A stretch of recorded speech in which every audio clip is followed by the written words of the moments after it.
bonjour, c'est la Beaugriou. Bonjour Bruce. Votre invité ce matin est souvent considéré comme le patron des patrons. Patrick Martin est le président du MEDEF. Bonjour Patrick Martin. Bonjour. Vous lancez une initiative avec des économistes et des chefs d'entreprise pour peser dans le débat. Ça s'appelle le nouveau front, le front économique, pardonnez-moi. C'est pour répondre au nouveau front populaire, à leur mesure ? Non, pas exactement. C'est parce qu'on considère que dans le débat public et par voie de conséquence dans la décision politique, on manque un petit peu d'arguments, de rationalité économique et qu'à partir de là, il y a des décisions qui sont prises, souvent animées par de bonnes intentions, mais qui peuvent donner des résultats catastrophiques. Et vous allez donc faire de nombreuses propositions. Et justement, à l'Assemblée nationale ces derniers jours, de nombreuses victoires symboliques de la gauche, l'adoption de la taxe contre les superprofits, la pérennisation de la taxe sur les hauts revenus. Ça vous inquiète de voir des majorités se former sur ces questions-là ?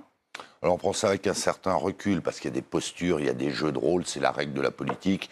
À la fin, ce qui importera, c'est le vote d'un texte qui tienne à peu près la route. Mais oui, on est quand même inquiet parce qu'il y a un certain nombre de propositions votées qui vont à l'encontre de la dynamique économique, de l'emploi, de l'investissement, de l'innovation, alors que la conjoncture est déjà assez dégradée et qu'il y a une compétition économique violente. Et vous y voyez justement une menace pour la croissance, ce genre de mesures qui sont discutées en ce moment. Le FMI, par exemple, s'alarme d'un large risque de dérapage budgétaire si le budget qui a été proposé par le gouvernement n'est pas voté.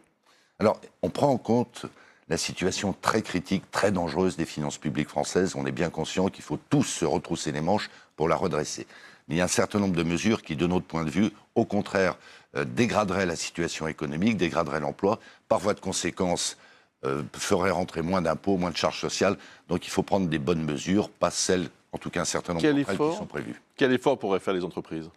Les entreprises font déjà beaucoup d'efforts parce qu'elles continuent à investir, donc elles continuent à embaucher. Plus. Et j'insiste sur ce point, on est au monde les entreprises qui payent le plus d'impôts et de taxes. Donc vous dites stop. Donc il y a un seuil de douleur, je dirais. Donc vous dites stop ? Non, j'ai dit d'ailleurs il y a déjà quelques semaines qu'on était prêt à contribuer à l'effort de guerre, mais raisonnablement. Par exemple, il va y avoir une réduction des aides à l'apprentissage.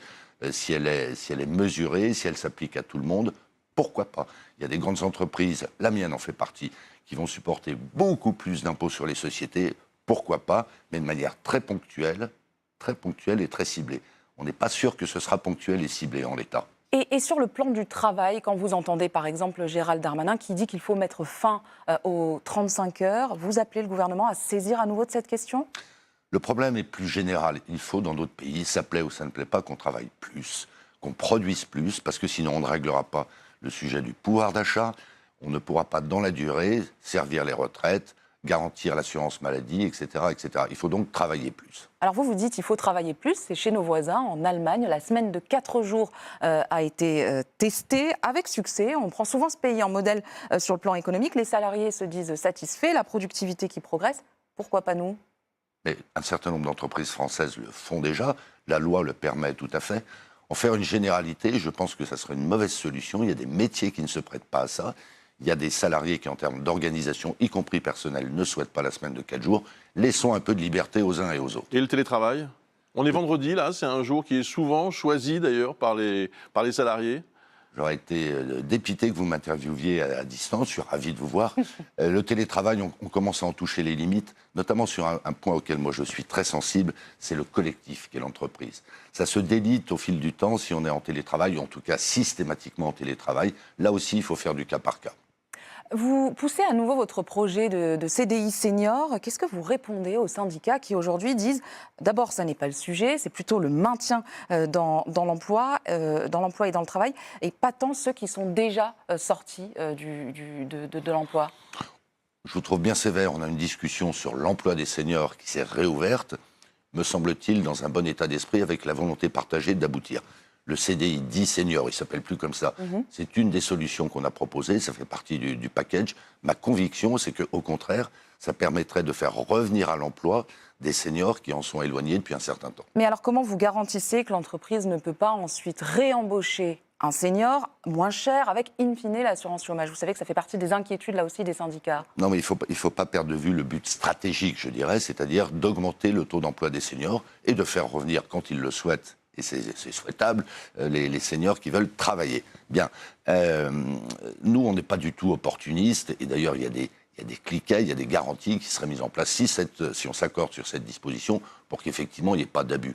Considérer que les entreprises d'une manière générale veulent abuser, je me permets de dire que c'est faux.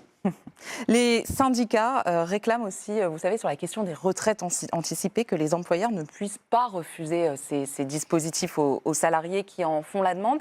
Vous dites que vous partez dans une bonne démarche et qu'il y a une discussion justement avec les syndicats. Est-ce que sur cette question en particulier, par exemple, vous êtes prêt à faire un effort ? Ce qu'on appelle l'opposabilité. Là aussi, je crois qu'il faut être très prudent. En réalité, selon la taille de l'entreprise, selon le métier exercé, on ne peut pas le faire systématiquement. Je prends un exemple. Dans une petite entreprise, vous avez une comptable. Elle est précieuse, elle est nécessaire au bon fonctionnement de l'entreprise, à temps plein. Si un beau matin, elle dit « je veux pouvoir être en retraite progressive » et que ça pénalise le fonctionnement de l'entreprise, ça n'est pas jouable. Il faudra une nouvelle réforme des retraites, à votre avis ? Est-ce qu'il faudra allonger à nouveau la durée du... Alors, je le crains, alors pas dans l'immédiat. Ce qui est absolument incontestable, de mon point de vue, c'est qu'il ne faut pas revenir sur la dernière réforme. Je crois que tout le monde s'accorde à reconnaître maintenant qu'elle ne suffira pas à équilibrer nos régimes dans la durée. Moi, je suis très frappé par ça. Beaucoup de nos concitoyens croient que parce qu'ils ont cotisé leur vie durant, ils ont droit à une pension de retraite. Non, ce sont les actifs qui cotisent pour eux. Donc, si on n'a pas une base d'actifs suffisamment nombreuse et qui travaillent suffisamment longtemps, eh bien, les retraités verront leur pension baisser. Il faut qu'on ait cette mécanique, pourtant, je dirais, en tête. Il y a un vrai risque politique ou chance politique, ça dépend de quel côté on se place. Avec les prochaines niches parlementaires, on le sait, il pourrait y avoir une majorité à un moment donné. Qu'est-ce qui se passerait selon vous à ce moment-là, s'il y avait une abrogation? C'est possible dans quelques jours. Tout peut se passer à l'Assemblée nationale. Le Sénat est un peu plus stable, si vous le permettez, et ça n'est pas neutre. Si cette réforme est abrogée, écoutez, ça, c'est pas compliqué. On accentuera le problème qu'on a évoqué à 2 reprises, c'est-à-dire la nécessité de travailler plus et plus longtemps. Et puis on aura une sanction immédiate sur les marchés financiers. Les marchés financiers, c'est pas une abstraction. Ce sont les conditions auxquelles, vous et moi, nous empruntons pour acheter un logement, pour acheter un véhicule, pour un crédit à la consommation. Les conditions auxquelles les entreprises elles-mêmes empruntent pour investir. Ça a un impact direct sur notre quotidien. Il faut y prendre garde. Le gouvernement veut réduire le coût des arrêts maladie, plafonner les indemnités journalières. Qu'est-ce que vous dites aujourd'hui? C'est une bonne piste et surtout, qui va payer? Vous? Effectivement, il y a 2 questions dans la question. Moi, je pense qu'il faut être attentif à ce qu'on ne continue pas à dériver sur les arrêts maladie. Je me garde de dire qu'il y a des abus systématiques. Évidemment, non. Il y a quand même quelques comportements opportunistes, parfois avec la complaisance de médecins. Il y a un site américain qui, pour 9 €, vous délivre séance tenante un arrêt maladie. Frauduleux, bien sûr. Donc il faut y prendre garde. J'insiste sur un point. Dans le privé, pas dans le public, l'absentéisme est en train de rebaisser, y compris chez les jeunes. Ensuite, qui paye?